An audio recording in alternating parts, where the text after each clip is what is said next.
Good morning, and I hope you're having a wonderful Saturday. I had so much fun last night making the video I made that I thought I would make another video. And partially this came about because I got into a discussion where, I was asked, well, this Magic by Design sounds great, but why do we still have hard times? Why do we go through challenges in our lives if we're working Magic by Design? I mean, and in person said, I mean, look at you, you're still going through, you've gone through hard times, et cetera, et cetera. And it's true, I have. It's a good question to ask. And it really comes right down to a couple key, very pivotal things that I think we need to consider, which is, first of all, our sense of self and where that plays a role, our sense of ego, but really our sense of self and the role of that in Magic by Design. And also the fact that we have to still do internal work. In fact, Magic by Design is predicated and built around the notion that you necessarily must do internal work in order to evolve as a person.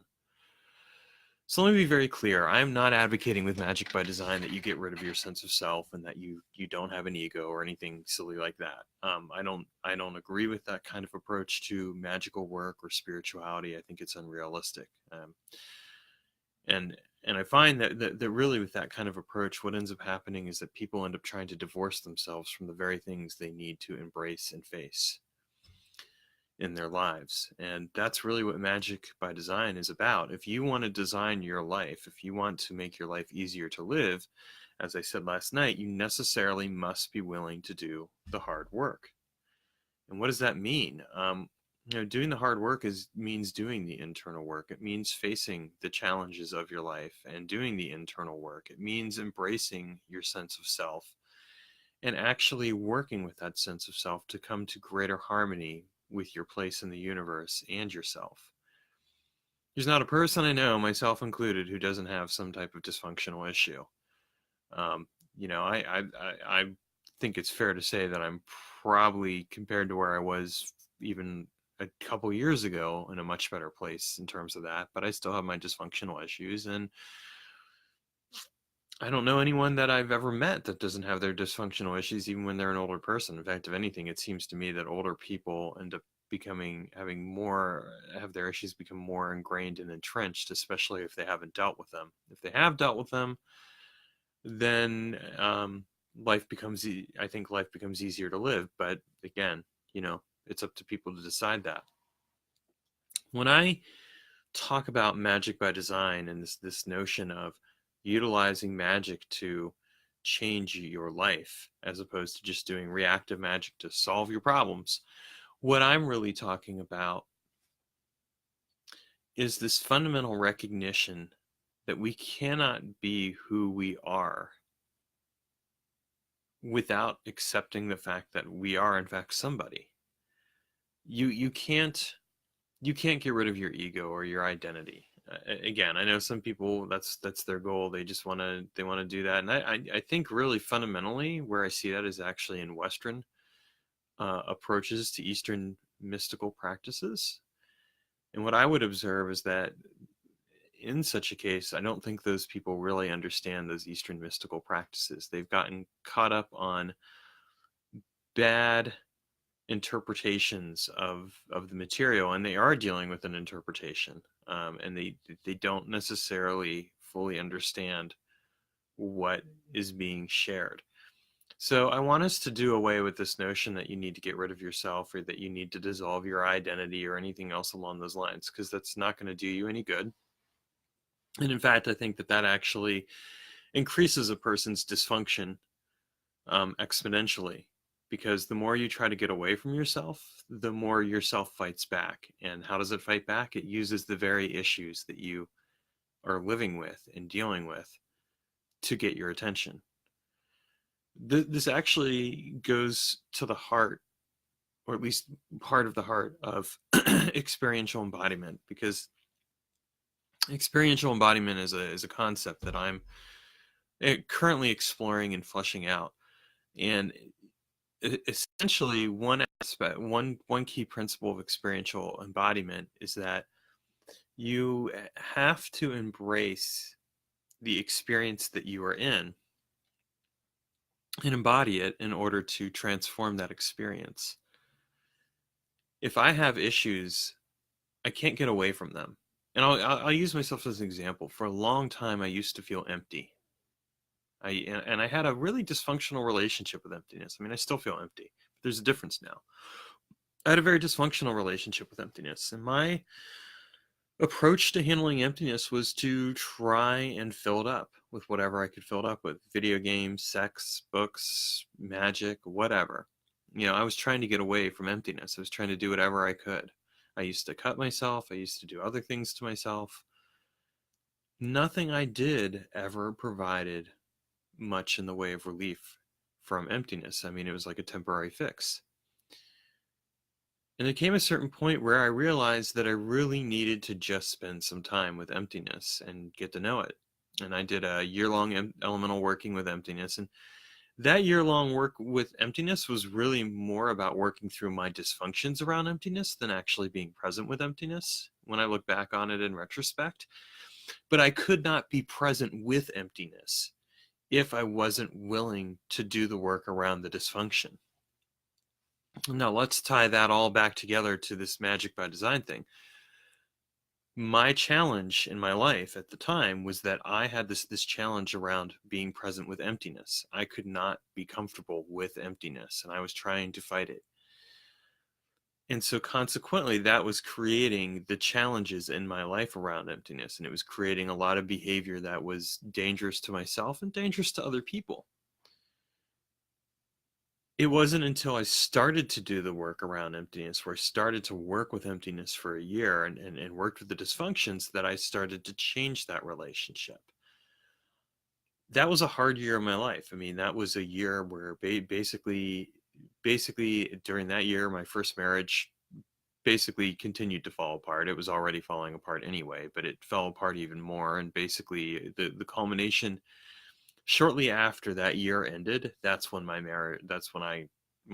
ex-wife told me she needed a divorce, and understandably so. I was not an easy person to live with, and there were just things that we weren't a good fit. But that work with emptiness nonetheless was important for me. I had to do it. If I had not done it, I would have just continued to spiral out of control in a very dysfunctional way. Whereas when I was working with the emptiness, I started to really come face to face with my issues, and I started to learn how to deal with them. And when we look at Magic by Design, that's what Magic by Design in part is about. It's the preliminary stage where you have this challenge that you need to face, and the way you're facing it is working all the wrong ways. It's you're engaged in behaviors that aren't helping you, you're trying to run away from it, whatever else. And then you have this aha realization: I can't get away. Okay, well, what do I do now? I have to learn how to be present with it. Okay, but before I can be present with it, I have to learn how to actually deal with my issues around it. And so I start dealing with the issues around it. And at first, it's rockier and harder than it was before. Well, that doesn't sound like Magic by Design is really working then. I mean, if it's supposed to make your life easier, why would you do that? But my answer to you on that one is that yes, it will make your life easier, but first you have to do the hard work. So yes, for temporarily, your life may be harder. When I did that work with emptiness, my life was harder for a while, but it got easier.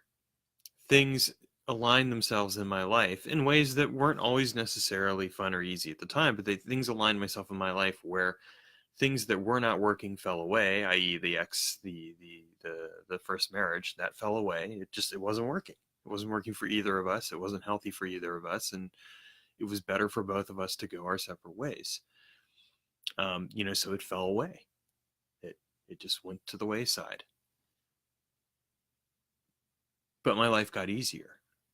Things started to get easier, and a large part of that, and I want to be very clear, it wasn't because the marriage went away that my life got easier. What made my life get easier was the fact that I was doing this work, and I was redefining my relationship with myself and working through these things. It's just that unfortunately that marriage was a byproduct of that, and And I suppose, in a very real sense, what I would share with you is that when you're doing this kind of work, you do need to realize you are going to go through some hard changes and transformations, and you have to take responsibility for that. It's not an easy thing to go through when you make those kinds of changes in your life. I think though that people a lot of times stay static. They stay in a situation that's not healthy for anyone, and they set themselves up for failure. If I had stayed the way I was, that wouldn't have helped that marriage either. It just, I think it would have made things worse and more miserable, quite frankly. Um, but the fact of the matter is, no matter what I did, it really came right down to the fact that a significant problem in that marriage, not the only problem, but a significant problem, was me and all my baggage and what I was bringing to it. Um, and I can only speak to that in this particular case, but really what it came right down to is that this going through these hard times, doing this hard work, it made my life easier in the end. But it involves some sacrifice, some change. And one could say, well, Taylor, couldn't you have approached it a different way? Well, maybe. Maybe I could have saved that marriage. Maybe I could have done other things. But the fact of the matter is, this is the way my life turned out. And there's really no point in trying to go back and make a change to that. When I look at where I am now and where that person seems to be, it seems like we're both better off where we are doing our own things than we would have been if we'd stuck together. There were lots of other issues there, and I'm not pointing a finger at that person when I say this. There were lots of other issues there, that basically made us incompatible, and it had nothing to do with that person. It just had to do with the dynamic that came together. But when we talk about this concept of magic by design, what we're looking at is this recognition that you have to do hard work. You have to be willing to do the hard work. And that sometimes as a result, relationships and things may change. And it's not easy to go through that. But afterwards, when you have done that work and you're in a different place, your life gets easier. For me, my life got easier because I was finally, after I'd done that dysfunctional work around emptiness, I was finally able to start holding space with emptiness and start becoming comfortable with it. And so emptiness no longer drives my life the way it did before. In fact, it's just something I'm comfortable with now. Do I still feel empty? Yes. But now that emptiness doesn't control me. Instead, I live in harmony with it. It is part of my life. It is something I have chosen to experientially embody, and I've allowed it to become part of who I am. So instead of running from it and hiding from it and trying to get away, what I'm ultimately doing is holding space with it. And so I share that with you because I think that, if we approach this concept of magic by design, we do need to recognize that, if you choose to approach that proactive way of doing things, there's still nonetheless going to be things that happen in your life. And this isn't a justification for doing the work or anything like that. Again, because, at the end of the day, I mean, when you do this work, you do have to take responsibility for, the results of your actions and the consequences. I mean, I know that, that person got hurt, and, I can't change that, but I can acknowledge it and take responsibility for it. And I think that in a lot of ways is part of how you actually come into harmony with your life and with the work that you're doing, because you start to take responsibility for the things that you weren't taking responsibility for before. You start recognizing and acknowledging, your shit, and you start working through it, and you make changes, and you get to a better place. But relationships change, and that's okay. I share that with you because I don't want any of you to think that this is something that happens, that any of this work happens without having real world consequences. It does. That's just life. we have to be comfortable with it. We have to recognize it, and we have to do what we can to not make it harmful to somebody else if we can. We also have to recognize when the changes as a result necessarily our change the dynamic, or make it clear that the dynamic doesn't work, and let it go. And I think a lot of times people hold on to things a lot longer than they should because they're trying to make something work that just can't work, because it's just incompatible.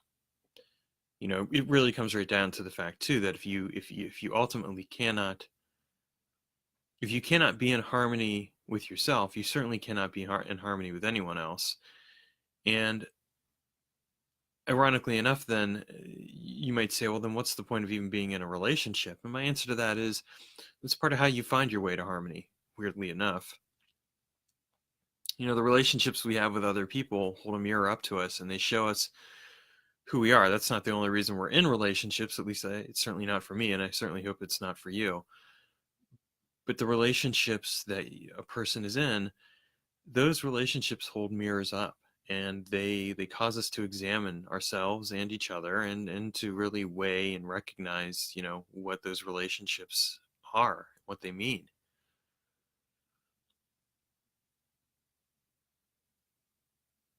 So this approach of magic by design, it's not going to get rid of the challenges in your life. It's not going to get rid of the fact that you need to do internal work. It's going to, if anything, accentuate that.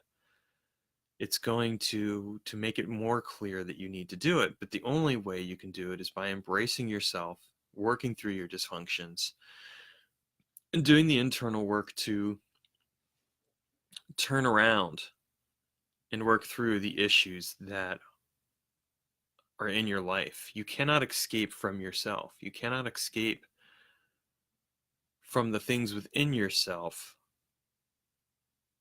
that shape your life. And I think a lot of times, that's what stops people from doing this kind of work. And again, I mean, when I compare myself to where I was 10 years ago, 5 years ago, even a couple years ago, I'm a different person. But I'm a different and that's true of everyone, but I'm a different person because I have wholly embraced this path of work. And I have chosen to embody it in my life, and I have chosen to accept that there are consequences to it, in the very real sense that this work necessarily may sometimes cause you to reevaluate relationships. It may cause you to recognize when things aren't working, and it may cause you to realize that you're doing more harm being with very different people in your life, to yourself and those people, than it means letting them go. And alternately, it may also mean that you just need to do the work to make the relationship work.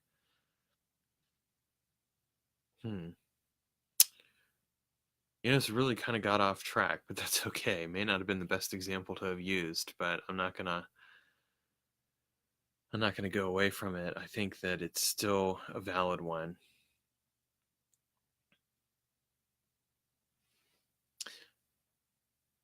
What I really want you to understand is that when you're going with this approach of magic by design doesn't solve all your problems. It doesn't wave a magic wand and there you go, everything's fixed and everything's perfect and everything's back to normal. Magic by design necessarily asks ourselves to embrace and face what is stopping us from becoming the best people we can be. That's what magic by design is. It's not an escape from your life. It's an embracing of your life. It's an embracing of yourself. And yes, it's an acceptance that you have your challenges and your dysfunctions and things like that. And that if you want to live a easier life, you necessarily need to work through those dysfunctions. And you necessarily do need to recognize how they impact not only yourself, but other people. We don't live in a void. We live in relationship to other people.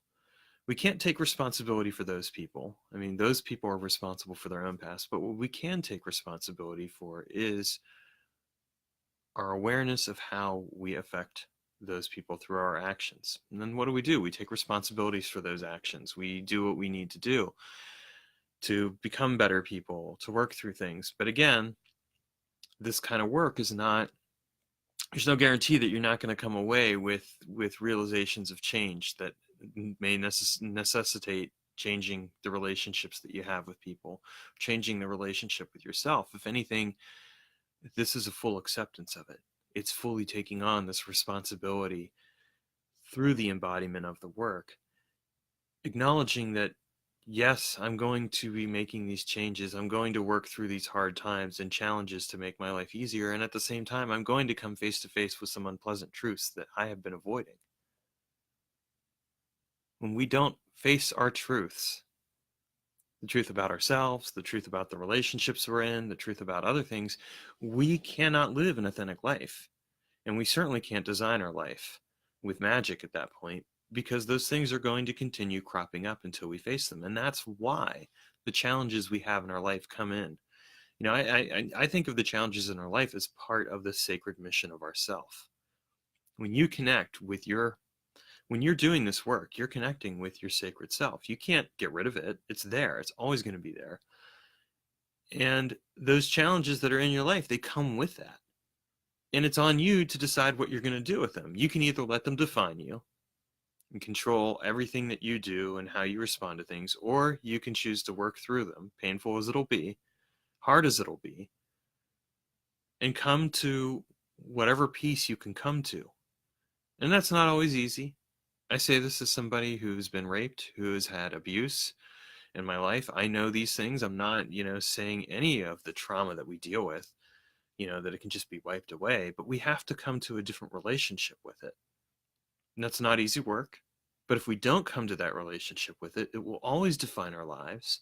It will always shape who we are, and it won't allow us to do the work that we need to be doing. Sacred, the sacred work of designing your life via magic, of going into the flow of magic and going into alignment with the universe, is the recognition that we face those challenges within ourselves, and that we work through the things, we work through the trauma, we work through the baggage, we work through all of that, and that we come to a better place with it. And you might say, well, Taylor, that's great, but what if I've done all this work around it and it's still there? And my response is keep working at it. And that may sound harsh, but there it is. I mean, I've had to work through stuff a lot in my life. Like I said, the emptiness stuff took a long time to work through. But eventually I came to a place of peace with it after years and years of work with it. If I hadn't done that work, I'd still be trying to run away from that emptiness. I'd still be trying to fill my life up with sex and video games and other things and all that other stuff, and not really dealing with it, and not having a healthy relationship with those things that I was trying to fill my life up with. I mean, that's the other flip side to this, is that you can actually have a healthier relationship with the aspects of your life that you've previously denied yourself.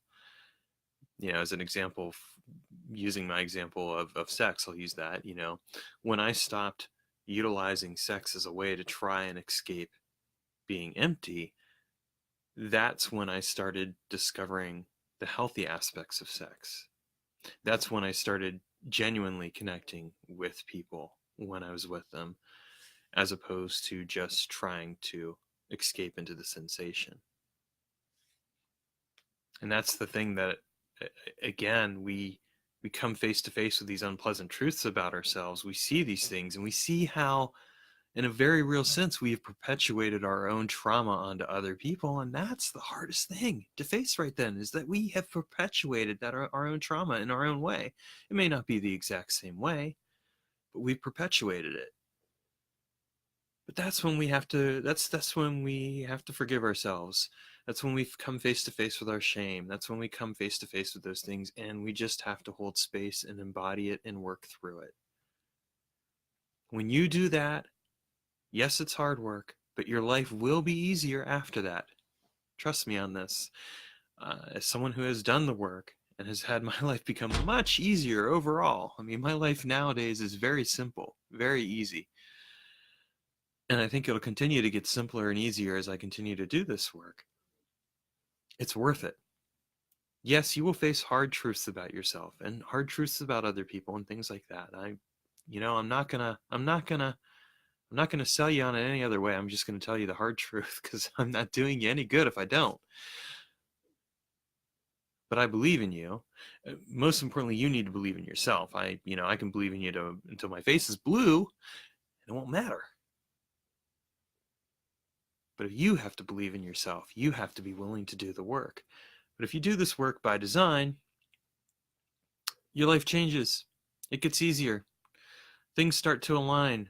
Harmony starts to occur. You find that you have less drama in your life, and you find that your life gets smoother. You still have the occasional bump, but it's not the same thing. I mean, it's just the easiest thing. And when you have a major bump in your life, like I did a couple of years ago, well, that's usually an indicator right then and there that you definitely have some challenges you need to face. Like for me, the challenges that I had to face a couple of years ago when it came to like my business stuff and things like that was that I had to come to recognize that I was really not staying true to myself. I was going in an entirely different direction than I really needed to be going.